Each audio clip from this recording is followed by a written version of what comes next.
नमस्कार दोस्तों, मैं हरेंद्र आपका इंडिया एजुकेशन आपके यूट्यूब चैनल में स्वागत करता हूं। जैसा कि आप जानते हैं, हम ज्योग्राफी के टॉप 200 क्वेश्चन करा रहे हैं जो आपके एग्जाम के लिए महत्वपूर्ण। इससे पहले कि आपने वीडियो नहीं देखी तो जाके देख लीजिए।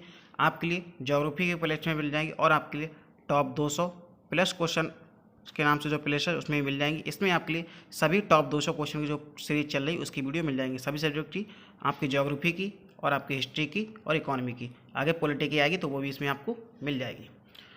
तो आप चैनल पर नए हैं, चैनल को सब्सक्राइब नहीं किया तो चैनल को सब्सक्राइब भी कर लीजिए। चलिए अब लेट ना करते हुए वीडियो को शुरू करते हैं। 70 हम कर चुके हैं, इससे आगे करेंगे हम। आज का हमारा पहला क्वेश्चन है, रणजीत सागर बांध नदी घाटी परियोजना किस नदी पर स्थित है? 4 ऑप्शन दिए गए, रावी, सतलुज, झेलम, सिंधु।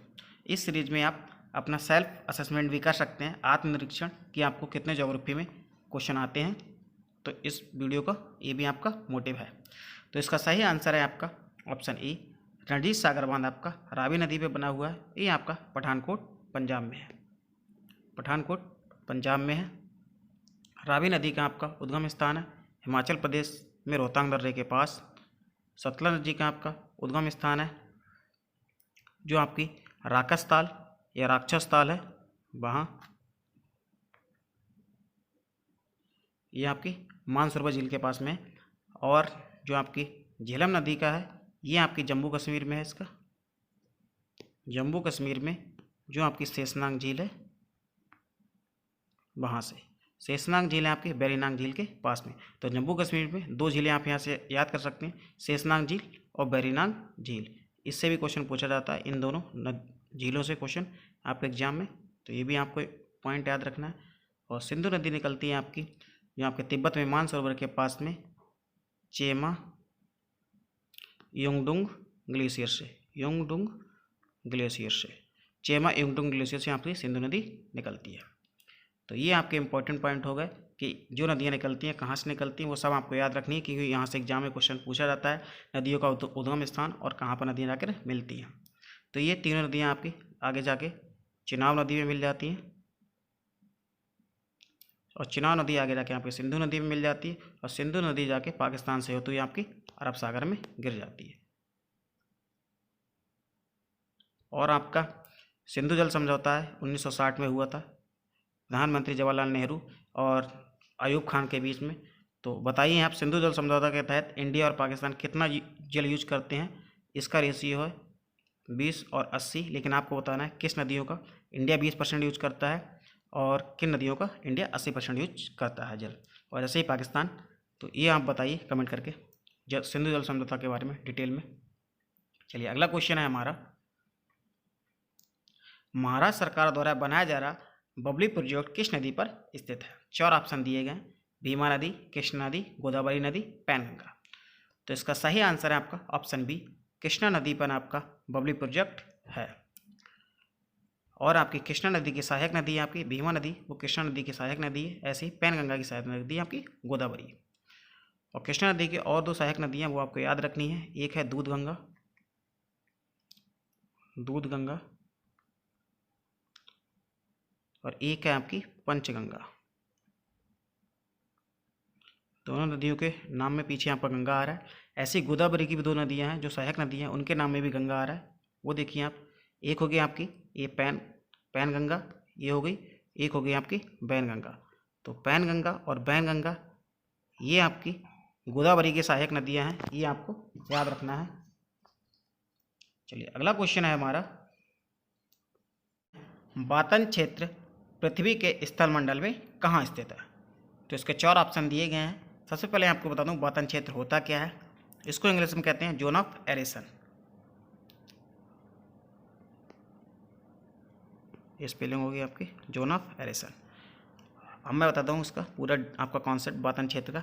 जब पृथ्वी की सतह पर जल प्रवाह करता है तो उसमें कुछ जल आपका वायुमंडल में वाष्प बनकर उड़ जाता है और कुछ जल आपका पृथ्वी में अंदर भूमिगत जल के रूप में संचित हो जाता है। तो जो भूमिगत जल के रूप में संचित होता है वो जल भूमि की परतों के बीच में संचित होता है। उन 2 परतों के नाम है आपका, एक है बातन क्षेत्र जोन ऑफ एरेशन और दूसरा है आपका संतृप्त क्षेत्र। संतृप्त क्षेत्र इसके नीचे रहता है आपका वाटर लेवल, इन दोनों परतों के नीचे water level.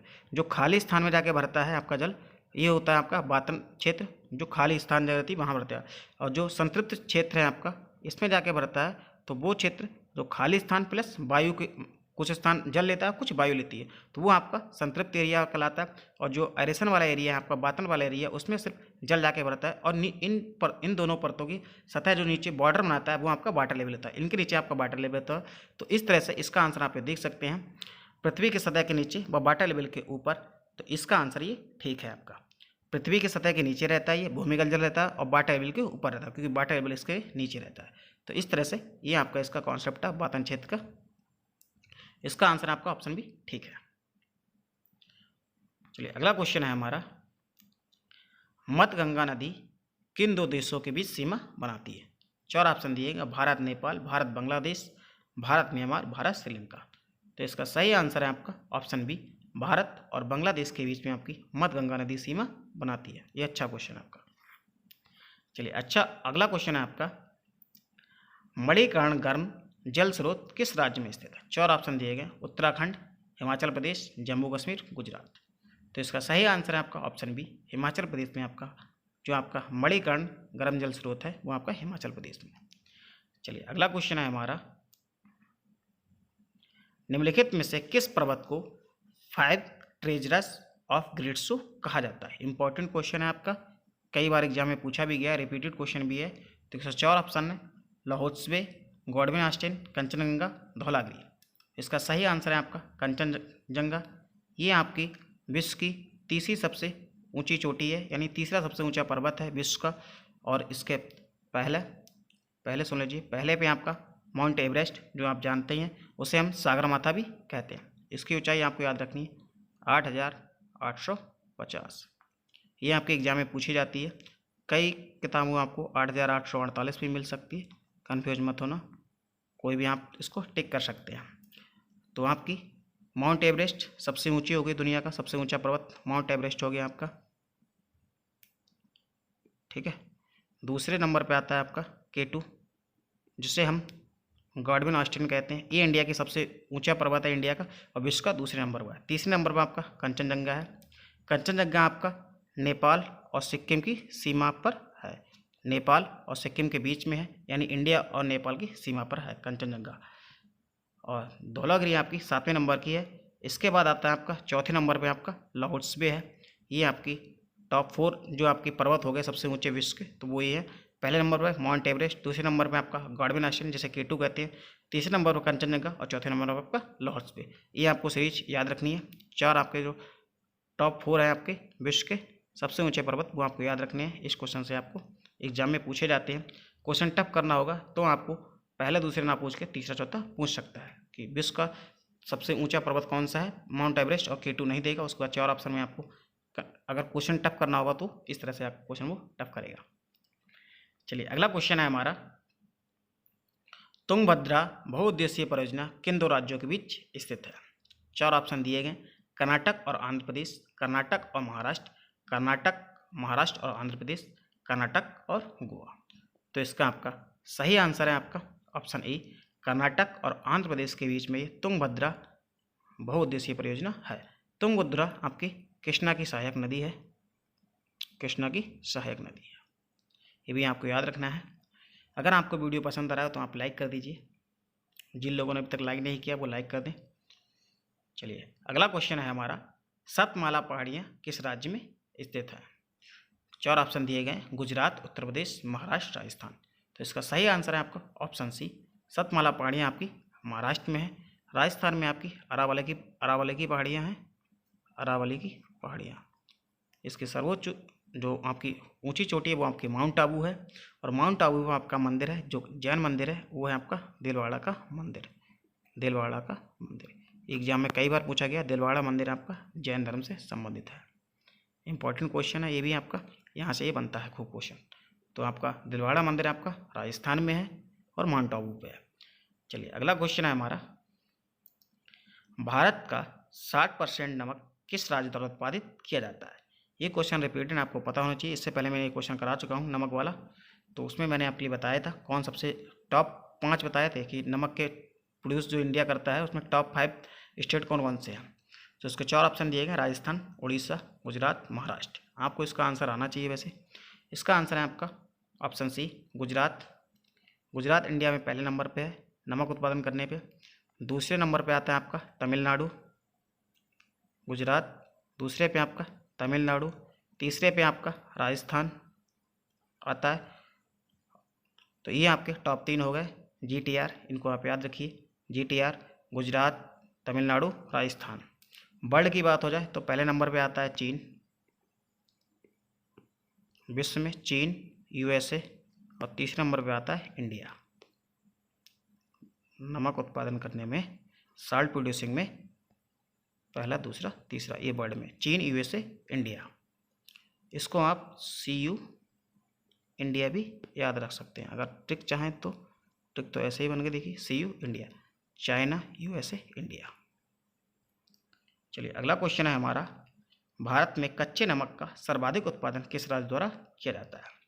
4 option Bihar, Assam, पश्चिम बंगाल, कर्नाटक। तो इसका सही आंसर है आपका ऑप्शन डी, कर्नाटक। चलिए अगला क्वेश्चन है हमारा, अरुणाचल प्रदेश को पूर्ण राज्य का दर्जा कब मिला?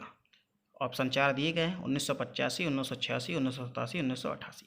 जब क्वेश्चन आपका टफ करना रहता तो आप देख लीजिए, इस तरह से आपकी सीरीज एक तरह से दिए जाते हैं ऑप्शन, और आपसे पूछा जाता है कि ये काम कब हुआ था। तो इसका सही आंसर है आपका ऑप्शन सी, 1987 में आपका अरुणाचल प्रदेश पूर्ण राज्य का दर्जा मिला है। इससे पहले आपको अरुणाचल प्रदेश आपका केंद्र शासित प्रदेश था। 1987 से पहले इंडिया में इस समय आपके 28 राज्य और 9 केंद्र शासित प्रदेश हैं।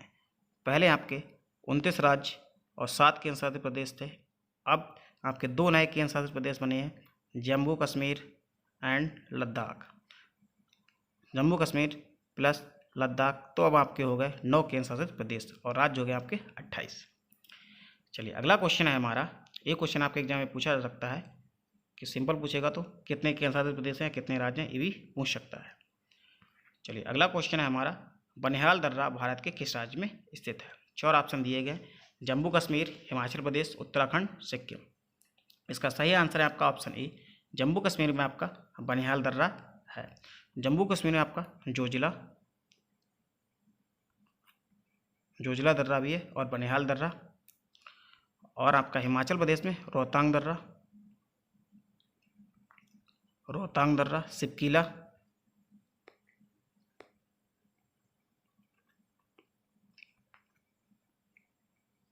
उत्तराखंड में आपका नीति दर्रा, लिपुलेख दर्रा, और आपका माना दर्रा, और आपका लिपुलेख दर्रा, नीति दर्रा, ये सब आपके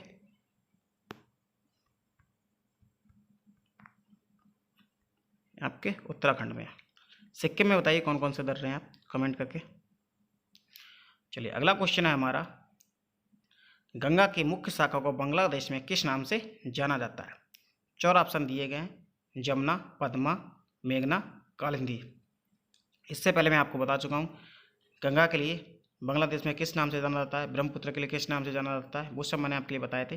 तो इसको आंसर आपको खुद करना है, लेकिन मैं फिर भी आपके स्क्रीन बता दे रहा हूँ आंसर। इसका सही आंसर है आपका ऑप्शन बी, जो गंगा की मुख्य शाखा जो बांग्लादेश में गई है उसे हम पद्मा कहते हैं। जमुना हम ब्रह्मपुत्र के लिए कहते हैं, बांग्लादेश में ब्रह्मपुत्र। इन दोनों की जो शाखा आगे बढ़ती है, जमुना और ब्रह्मपुत्र जब मिलती हैं, यानी कि गंगा और ब्रह्मपुत्र बांग्लादेश में, उसके बाद ये पद्मा के नाम से आगे बढ़ती है, पद्मा।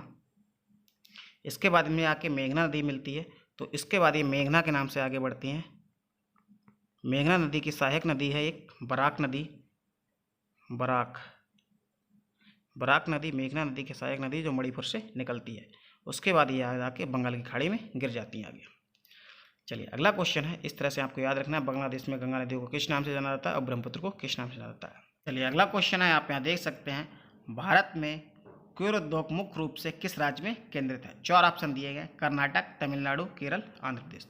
इसका सही आंसर है आपका ऑप्शन सी, केरल राज्य में कुटीर उद्योग मुख्यतः आपका केंद्रित है, और ये केरल में काफ़ी फेमस इंडस्ट्री है।